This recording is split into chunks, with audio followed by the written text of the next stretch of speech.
There were frequently homophobic comments made usually about gay men. A parent complained that her daughter was being taught by a lesbian.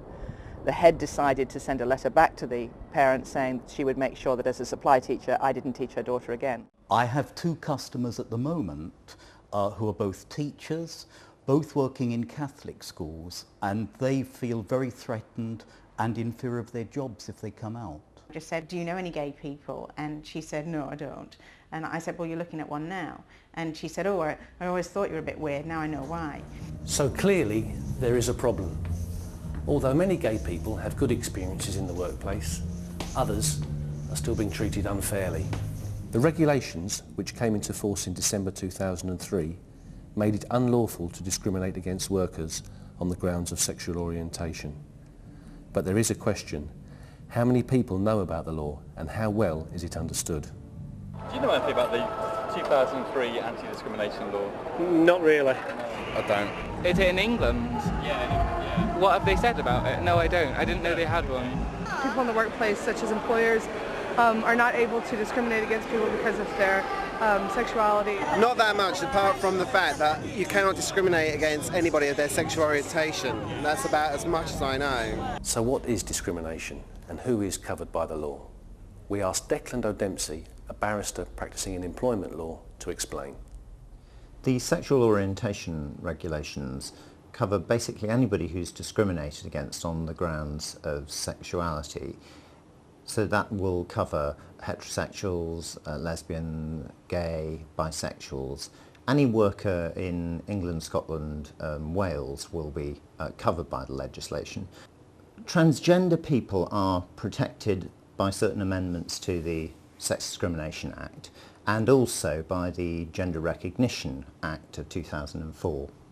Discrimination means either direct discrimination, indirect discrimination, victimisation or harassment, and direct discrimination occurs where the employer treats the employee less favourably than he actually treats another member of staff, for example, whose circumstances are the same apart from the issue of sexual orientation. Examples of direct discrimination would include discrimination in recruitment, so failing to appoint somebody to a job, things like dismissing somebody from a job on the grounds of their sexuality, not giving training or promotion on those grounds, giving worse terms and conditions and that sort of thing. And then after employment is finished, giving poor references. Lesbian, gay and bisexual workers will be entitled to the same benefits such as pensions, insurance, private healthcare, bereavement leave, adoption leave and the like, or even including things like invitation to social events. Indirect discrimination occurs where an employer imposes a provision or a criteria or a practice, but it puts the persons of a certain sexual orientations at a particular disadvantage when compared to others who aren't of that sexual orientation. Harassment occurs when the employer or one of the workers engages in unwanted conduct which is based on a worker's actual or perceived sexual orientation and which has as its purpose or its effect either violating the person's dignity or creating an intimidating, hostile, degrading, humiliating or even an offensive environment for the person. And whether or not any form of behaviour will be considered to be harassment will depend on the circumstances of the case, including the perception of the person who's on the receiving end.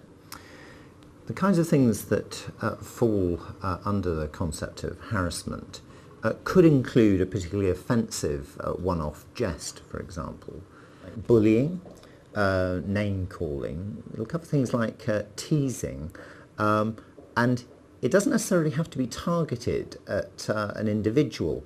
It could be just that there are homophobic jokes told around the office. It's going to cover also things like sexual advances, so sexual behaviour at work may amount to harassment in itself if it fulfills the criteria. And it'll also include the deliberate outing of somebody who doesn't want to be outed. Now, victimisation means that you're treated less favourably than others who are in the same circumstances as you because you've done what's called a protected act. Now, a protected act means either making a complaint at work or intending to make a complaint at work about sexual orientation, discrimination or harassment. There's no particular formality about the concept of making a complaint about sexual orientation, discrimination at work. What has to be clear from the complaint is that you're complaining about treatment which is based on sexual orientation, and the employer punishes you in some way for making that complaint. And in those circumstances you can bring a complaint for victimisation. So the most straightforward example, I guess, would be someone who is denied promotion because they gave evidence at the tribunal of a colleague who brought a sexual orientation complaint against the organisation. In summary, that's what the law is about. Later on in this DVD you will find the full interview with Declan and more information. The law provides a clear definition of unacceptable behaviour and a framework for dealing with discrimination and harassment.